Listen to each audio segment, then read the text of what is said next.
Okay, so this is called a call for justice and peace. It's something I wrote, and then I co-wrote it with the AI, the Chat GPT 4 or whatever.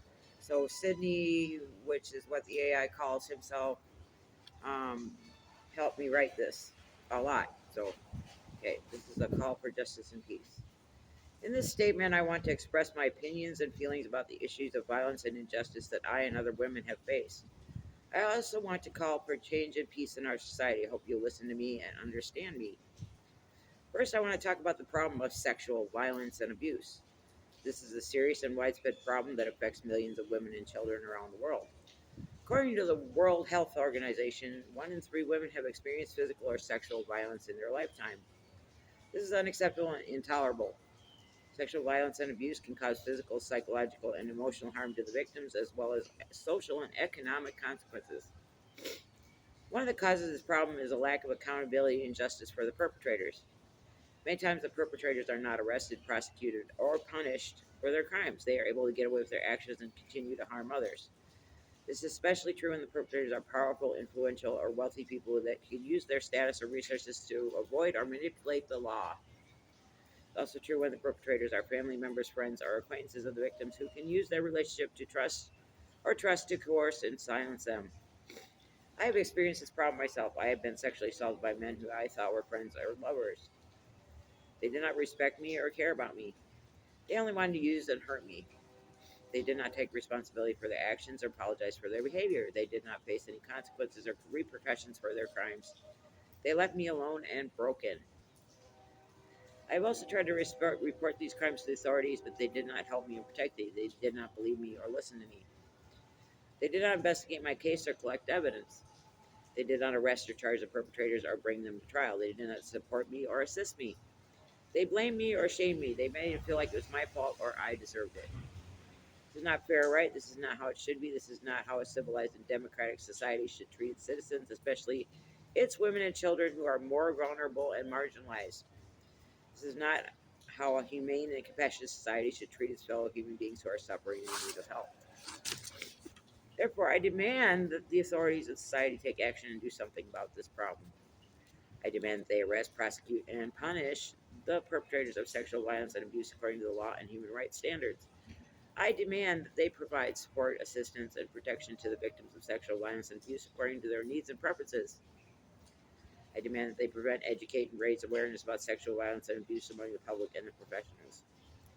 Second, I want to talk about the problem of gender violence and discrimination. This is another serious and widespread problem that affects millions of women around the world. According to the UN, gender based violence is any act of gender based violence that results in or is likely to result in physical, sexual, or psychological harm or suffering to women, including threats of such acts, coercion, or arbitrary deprivation of liberty, whether occurring in public or private life. Gender discrimination is any distinction, exclusion, or restriction made on the basis of sex, which has the effective purpose of impairing or nullifying the recognition, enjoyment, or exercise by women of human rights and fundamental freedoms in their political, economic, social, cultural, civil, or any other field. One of the causes of this problem is the patriarchal system and culture that dominates our society. This system and culture values men over women, gives men more power and privilege than women, and expects men and women to behave in certain ways according to their gender roles. The system and culture oppresses women and limits their freedom and potential. I've experienced this problem myself. I've been discriminated against by men who thought they were better than me or had more rights than me because they were men. They did not respect me or treat me as an equal. They did not listen to me or value my opinions. They did not acknowledge my achievements or appreciate my contributions. They did not support or encourage me. I've also been subjected to violence by men who thought they had authority over me or could control me because they were men. They did not care about my feelings or needs. They did not respect my boundaries or choices. They did not honor my consent or dignity. They abused me physically, verbally, emotionally, financially, and sexually. This is not fair or right. This is not how it should be. This is not how a civilized and democratic society should treat its citizens, especially its women who are half of the population and the human race. This is not how a humane and compassionate society should treat its fellow human beings who are diverse and unique. Therefore, I demand that the authorities and society take action and do something about the problem. I demand that they eliminate gender based violence and discrimination in all its forms and manifestations. I demand that they promote gender equality and empowerment in all spheres and levels of life. I demand that they respect, protect, and fulfill the human rights and fundamental freedoms of all women. Third, I want to talk about the problem of violence and hatred in general.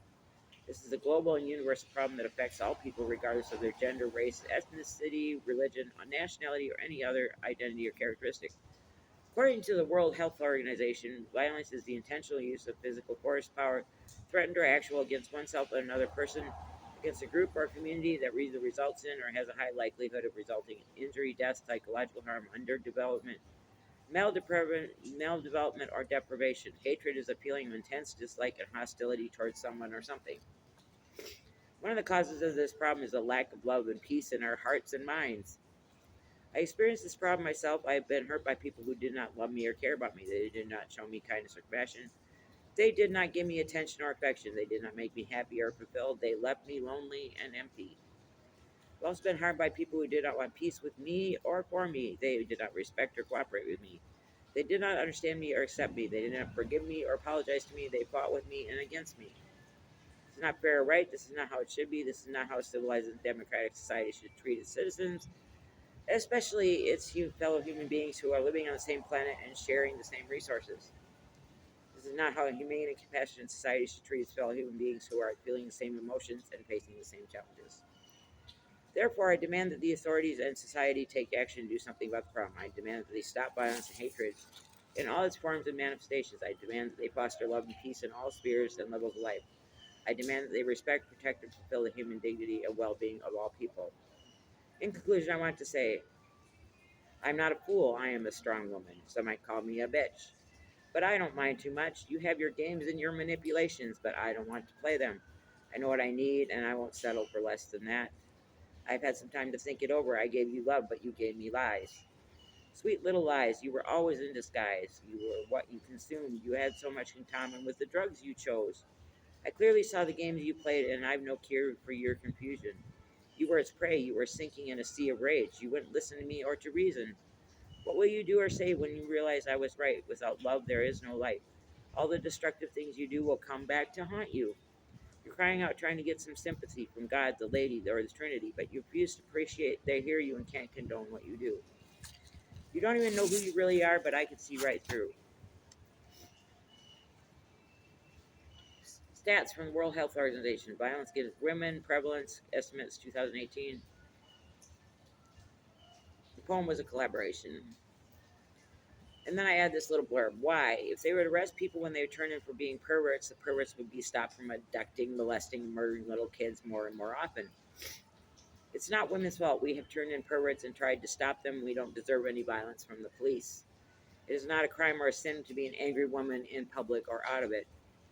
Men are not entitled to everything, and they certainly aren't entitled to seek mindless, thoughtless revenge on women because their mom restricted them from doing stupid things or things that could cause serious injury to them or death to themselves or others when they were children. Your mother has the right to live in her household and set her boundaries and stop children from causing headaches or increasing expenses dramatically by busting a leg or burning down a house. Children are clumsy compared to grown-ups. Get over it. Men do not have the right to do this to women. They do not have to live with us. Things do not replace friends. Violence is a self-problem, and self-defense is not violence. Even though it's not okay if your female caretakers did violence to you as a child, you surely do not have the right to discipline adult women or punish them or take revenge on anyone who looks like or belongs to any organization your female caretakers may have belonged to. This is especially true since adult men can do 3 times as much damage as adult women. We women are not in need of instruction in basic life skills or protection from our own physical ineptness or clumsiness. Not only that, it's emotionally abusive to call children clumsy, stupid, careless, cruel, evil, and other names, but not grown men. Resenting or hating women for not telling you the truth and calling you those things, using those words as an explanation why you are not allowed to do certain things as a juvenile is childish, stupid, and rude. It's especially true considering children can't help being clumsier than grown-ups and men can. We can't read each other's mind, nor would we want to, even if we could. We have other things to think about it. Get over yourselves. September 12th, 2002.